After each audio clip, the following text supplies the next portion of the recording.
Hello, everyone. Thank you for turning on this podcast called When I'm High. I hope that you have joined the right class. And if you didn't, you should stick around because I think it's pretty fun. Today, we have a new interview. It is Michelle Castro. Michelle, please introduce yourself and tell us what you do. Hi, my name is Michelle Castro. Thanks, Spencer, for having me on. Hi, everyone. I'm also known as the CannaVegan. I am a certified cannabis advisor and educator. And used to do mental health for 10 years, and now I work in the cannabis space. So this is what I do. Awesome. Where can people find you? Do you have social media presence? I do. You can find me on Instagram as the CannaVegan. I also work out of Mosaic Wellness. I also do Biofield Tuning there too. So I'm an integrative medicine when it comes to my approach to dealing with my amazing clients and helping them find the right cannabis products. Nice. And CannaVegan, that's, I assume, CannaVegan. That's right, the CannaVegan. Thanks for that. Awesome. So let us get into the substance of this interview. We are here to talk about cannabis and its effects and what it feels like to be high. So I guess the first question is, I don't know, I have so many possible first questions. Yeah. Can you tell me the maybe one of your favorite stories about getting high? It could be from any time in your life. Okay, well, granted, I entered the cannabis space completely stone cold sober 11 years because I also am a woman in recovery. I've got 12 years now. So when I first started, I was very kind of standoffish and I wasn't sure what to do. And I stepped into it with smoking hemp flower, which is, as you know, basically a super low microdose of THC because with the Farm Act that was signed, only 1% of THC is allowed in the hemp flower. So it was a surreal experience after 11 years of being completely stone cold sober from any substance to smoke cannabis. And I remember doing this in my kitchen in my apartment and almost like with this guilt to me because it smelled so good. And I was like, oh my God, my neighbors, what are they going to say? What are they going to think? And then the immediate feeling of my shoulders dropping and sinking into connecting once again with my body in the same similar way that I had achieved with meditation in those years of recovery without any cannabis was surreal, Spencer. It was so beautiful to feel that boost of what it is to feel okay. It was lovely. I just love cannabis. The spirituality of cannabis is incredible. So that was beautiful. That sounds really awesome. And I just will say for you and everybody who's listening, these days we are in this pandemic, so we have to do all these virtual. This is over the internet, so sometimes our audio might go a little bit in and out. So I just hope that you all understand. We might miss a few seconds here and there, but it's okay. I think we get the gist. So yeah, that really does sound like a cool experience. And I may ask you a little bit more about meditation later. So how long have you, actually, no, can you tell me, was that the first time that you had tried cannabis or was that not the first time? I used to be a pothead back in the day when I was younger. I mean, my substances, I think my first one was, God, it was actually computer huffer, but it was like cannabis after that. So, the cannabis, I think I started like when I was 17 or 18. I waited because I'm very Mexican. My parents were terrified of me becoming very American. Mm. So I'm first generation Mexican American, and they really tried to shelter me from all that insanity, even though they were potheads. And I watched them growing up, like rolling their doobies in these American flag rollers from the 70s and the roach clips. Like, I remember being a kid in first grade, Trinity First Lutheran School, when feathers were really cool and hip. Like, I'm going to be 46. So back in the 80s, wearing feathers and shit was like hot. Okay. And I'm in elementary school with a goddamn roach clip, not knowing that that was a fucking roach clip, mind you, with leather straps and feathers hanging off of it because I wanted to wear feathers in my hair. And my parents were like, well, we got a roach clip. That's the same, right? So that's how they decked me out. But I really hadn't experienced cannabis till I was in high school. And so, can you tell us what that first experience was like? Yeah, it was very similar to the one I had in my kitchen, where it just felt really good. And I think more than anything, that first time I tried it back in the day, it was more of a sedative strain where I felt really like boom, just like body high, heavy high. I'm not moving and I might need to eat something really Hmm. soon. You know what I mean? Yes. So to come with it with a very different perspective this time was so different. It was so lovely. That's awesome. So clearly, you've gone through a lot since that first experience. It sounded like you took some time off. I will put that lightly, I guess. Um, let's see. So these days, when you decide to smoke or imbibe in whatever form that takes, I guess what form does that take usually? When I do my cannabis, I love to take tinctures. I make my own tinctures. I've been making tinctures for my family members and friends since I started working in cannabis a little over a year ago now, almost two.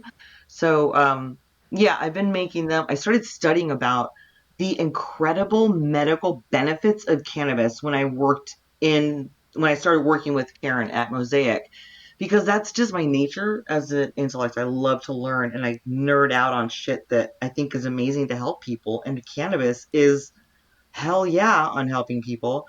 So I do tinctures in the morning, and then I like to smoke my flower during the day for what Dr. Sulak calls them, like breakthrough symptoms of whether it's like a hot flash or just like whatever the hell's happening. Because like you don't have to deal with that shit. At my age, my being a woman, we get hot Hmm. flashes. They're really fun. I can imagine. So it's tinctures and then some smoking and so is it an everyday thing? Is it most days? It is a daily thing. I do it as a medicine. I approach cannabis as medicine. I do mostly microdosing, so I do high cannabidiol with probably a ratio of like a 3-to-1 or a 4-to-1, sometimes a 1-to-1 of THC, depending on what I need at that moment.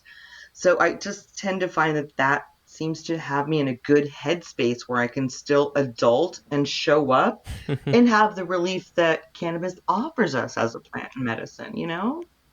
Yeah. Are there any physical ailments that you have that helps you with? Definitely. Are you kidding me with the endocannabinoid system and how vast it is and how much it covers of all the rest of our systems?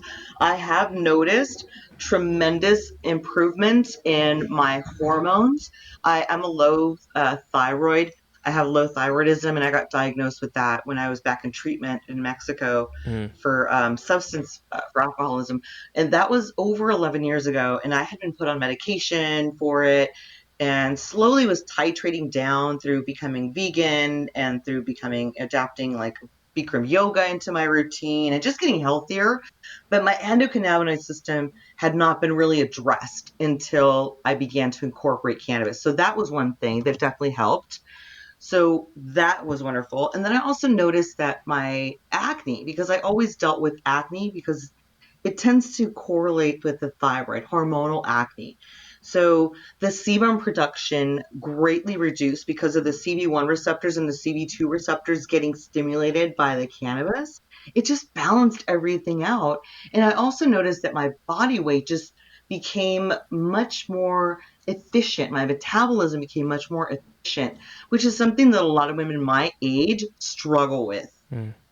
So cannabis tremendously helped me in those particular areas.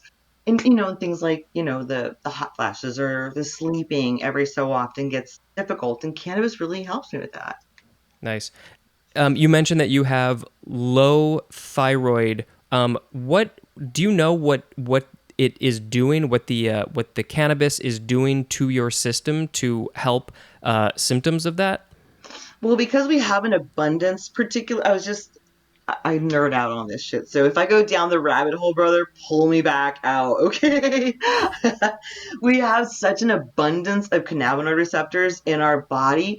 The ones we mostly talk about, CB1, CB2, but then there's like TRVP -1, there's GPR1 and 2. Like, there's so many of them. Dr. David Mary can explain them far more efficiently than I can. If you look up The Entourage Effect by Dr. David Mary, who's one of the keynote speakers from CanMed last year, he's incredible. He particularly does a lot of research with the receptors and the ligands of cannabis in the body. But what it does is it just walks into our body. It's such a wonderful adaptogen. It makes friends with our body. So cannabidiol goes in there and it'll dust off those amazing receptors, whereas THC goes into your body and it activates the receptors so that you really begin to dig into your own beautiful pharmacy. And that's what I love about cannabis. You have already these incredible endocannabinoids in your body. They're there. Like your mom dosed you with her tip milk. That's just a given. She gave you anandamide and 2-AG already. But when cannabis is brought into your body, it raises your endocannabinoid tone, and it really helps as a master system over your hormones, your digestion, your immune system, your bone health, your sexual reproductive health. Like, it is such a gift. That's so cool. I could talk about that for a long time, but we are going to now get into a little bit more about what it is actually like to be high. So, how do you think others would describe you when you are high? And, maybe we'll ignore the microdosing since that's pretty subtle. But, when you're actually really high, how would other people describe you? Oh my gosh. Well, I'm particularly always gregarious. It's just one of my things. I think I get more gregarious, or I oftentimes, when I get high, I do like to um, get really internalized. I go into a flow oftentimes too, meditationally, exercise wise, dance wise. I do breath work. I love to do breath work when I get into a particular cannabis setting in my mind. So yeah, I mean, they probably would say I get really reflective or very animated. Nice. So, in a very general sense, I could also use the phrase on a very high level, pun intended. What does it Yeah. feel like to be high, both physically and mentally? The mental part, immediately I start to feel that part. That's like the the calming that happens. It's just a quiet calming of the mind, where also I begin to feel the shoulders drop. Definitely the shoulders drop, the body head high just sets in, and it just feels good to settle into one's skin. You know what I mean? That's what I feel. I feel like I settle into my skin and it just feels good. That's how it should be. That is how it should be. What about your sense of time? When you get high, does time go faster, slower? What is it like for you? See, I'm more of an energetic blend, so I like what people would call sativas. So the energetic blends are what I like. The time seems to stay pretty good. If I hit the ones that are like the sedative ones that are, what you guys call indica, then yeah, forget it. Time slows down. I'm chilling. I'm gonna be nibbling on broccoli and carrots probably, or something I want to stuff in my face. But it does tend to slow me down. But like I said, I tend to be more on the energetic side. I really like the sativa feel, or the sativa lean of cannabis. So gets things done. And what does time do when you have the sativa? Does it feel like it goes faster or slower? Or does it even change at all for you? When I'm doing the energetic blends, it doesn't feel like it changes. I feel like I can get into flow pretty well. When I'm doing the sedative, it does seem like it slows down a bit. Yeah. Okay. On a sort of similar level, and I think this is going to come back multiple times as I get through some of these questions, but does your level of focus change, or are you aware of your level of focus changing when you're high? I do notice that my focus gets more attuned. And I think that's just because of the different, chemicals going off in the brain. There's just such a neuroprotective properties about cannabis and neurocorrective properties about the communication that goes on between your brain and your body, that mindfulness connection. So the focus is definitely becomes more acute. It definitely becomes more, yeah, intense. Absolutely.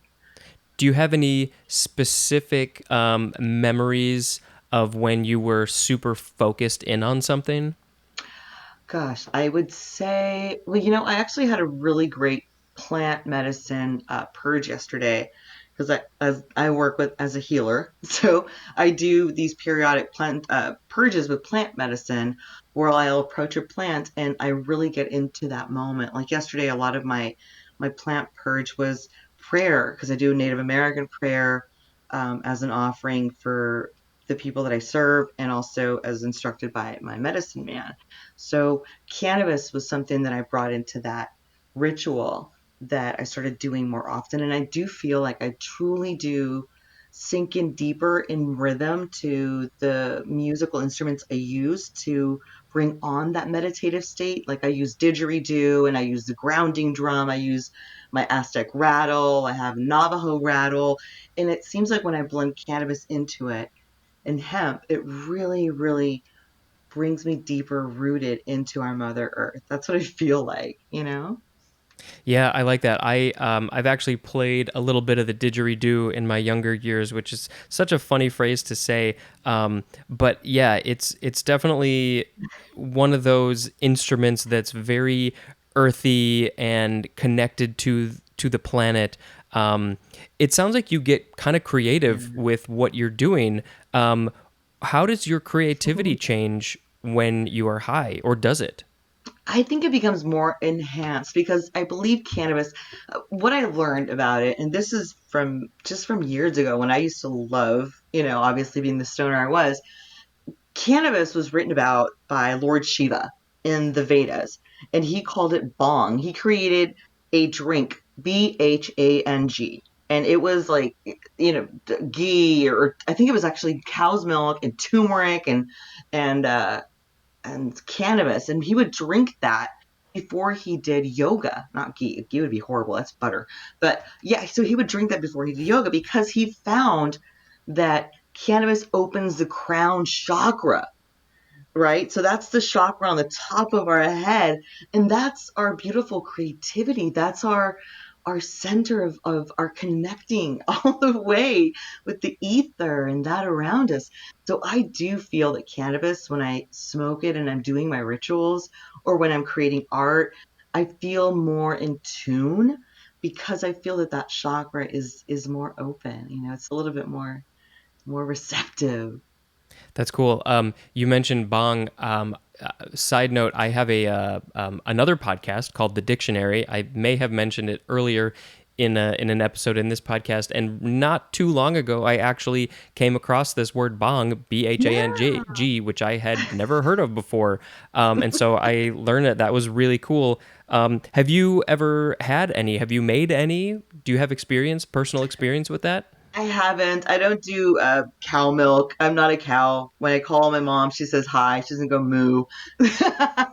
So I don't. I have not made bong, and I haven't tried it with almond milk because that's not how it's written in the Vedas. So Mm, I have not done it myself. But I do edible cannabis as much as possible too. I forgot to add that one in. When I make my tinctures, I do like to save my cannabis that's been decarboxylated and used in the tinctures. I keep the edible cannabis in my fridge and I'll throw them in my shakes sometimes too while I do my cacao rituals. And that's a wonderful way to get a good high too. that's awesome.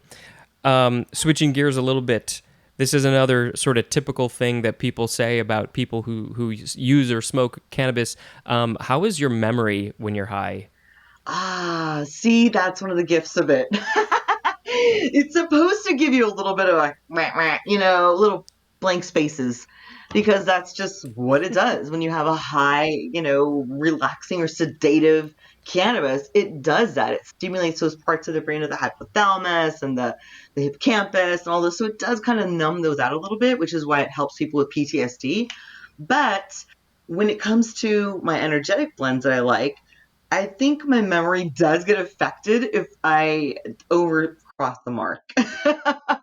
Other than that, I do find that I'm not so bad. How's your memory anyway, day to day?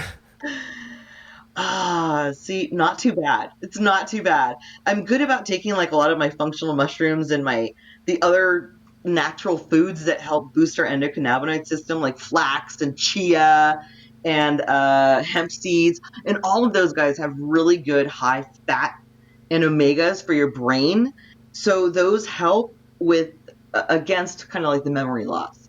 So if you can incorporate those, it'll help for people that have an issue with memory loss. That is good to know because my memory has always been pretty terrible. I think it's genetic. And we actually do have some flax meal and chia seeds in the house, so I think I need to start putting those in my smoothies. Brother, yes, get on the flax chia, maca, and hemp seeds. Dude, if you can do those every day, not only will it help your brain, but maca root, they found in studies that it actually helps fight off FAAH, which is an enzyme your body created to break down your endocannabinoid system. Your endocannabinoid, sorry. So FAAH is fatty acid amide hydrolase, and it's an enzyme particularly made to attack your anandamide and your 2-AG. And those two guys are amazing for your brain. So you want to keep as much as that in. So get your maca, get your chia, get your hemp seed, okay? Get them all in there. Get your flax. I am literally writing down a note right now. Are you writing that down? Yes.